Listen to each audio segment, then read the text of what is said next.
Joining us now, Republican strategist Susan Del Percio and Democratic strategist Basil Smikle, both are MSNBC political analysts.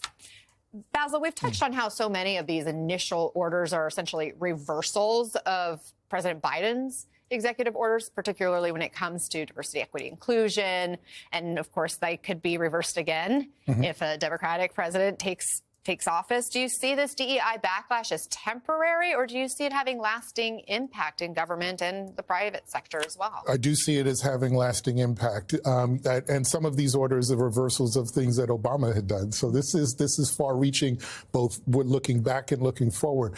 The concern is that not only was the eradication of DEI and equal opportunity consistent through all of the departments as written in Project 2025, but this has an impact on minority and women-owned businesses. Women make up, if not a substantial proportion, or it may be the single demographic that has the most small businesses. And so when you look at the long-range impact, this has the effect of hurting the political and economic opportunities for minority and women-owned businesses. So there are certainly lasting effects that could go well beyond Trump's actual administration. So I look at the pipeline. How does this affect the pipeline of businesses, the pipeline of people looking for employment, the pipeline of leadership among these more vulnerable communities? And so, yes, this is not just limited to 4 years. And so, Susan, Republicans have been framing this as a return to meritocracy. I just wonder how that meritocracy argument stands up to who Trump is now hiring to surround him and take leadership roles in the White House. A lot of his cabinet nominees have been criticized for not having the right experience. You're absolutely right to bring that up, Anna. But Trump doesn't care. And that's really the boils down to, he is going to do whatever makes his base happy. He's doing it immediately so he can focus on probably making a lot of money in crypto or something else. And these are just, again, he wants to tick off a list. It has nothing to do with good policy. It has nothing to do with any true value. It is all about just saying to his base, I said I would do this, here it is. And going forward, I think we're going to see he's going to keep trying to use these presidential orders because he's not going to be able to govern much if he's only looking to get 2 bills passed in his first 2 years. Slash and burn is one term that comes to mind. He also fired 4 top immigration court officials, none of whom were political appointees.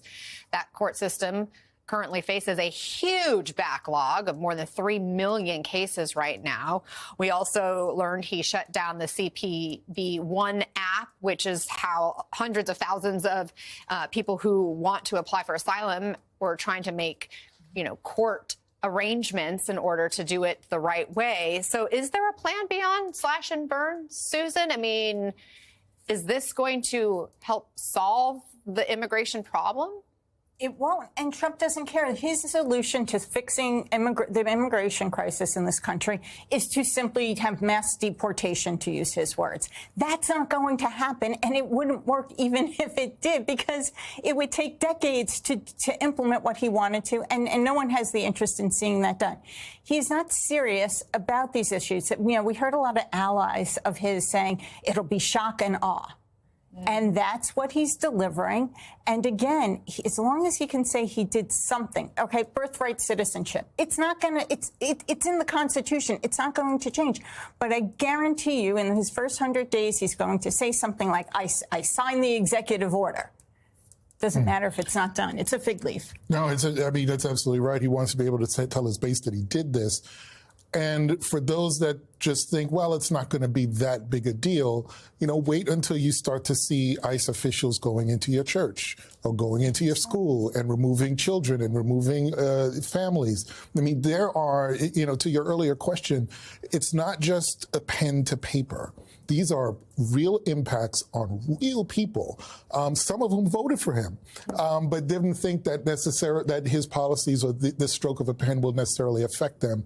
That's not necessarily true. I mean, you talk about people impacted. You and I have spoken about Springfield, Ohio, and Haitian immigrants there who were the target of some some racist rumors, if we all remember, during the campaign by a lot of Republicans, including J.D. Vance and Donald Trump. Well, now, here, take a look at this. The Cincinnati Enquirer is reporting Haitians there have been shouted at. They've been told to pack their bags. The vast majority of those Haitian residents are here legally. Washington Democrats seem in a bit of a bind right now, Basil, when it comes to immigration. Have they done enough to address this climate of fear immigrant communities are now facing? You know, I'm going to get in a lot of trouble for saying this. I think they've done a lot. But the problem with where we are now in this country is that Trump's impact will intimidate a lot of Democratic leaders who otherwise may have taken a bolder position on immigration. I speak about this because even the mayor of the city of New York, the second African American in the history of the city of New York to be mayor, has said that he is not going to publicly criticize Donald Trump. Now, how do you take that position when so many people within your borders, in jurisdiction, folks that elected you to become mayor of the city of New York, are going to be impacted by these very policies in an extremely negative way? So that's the concern. It's the chilling effect that his presidency has on people using their voice. Basil Smikle, Susan Del Percio, got to leave it there. Thanks, guys, for the conversation. Nice to see you.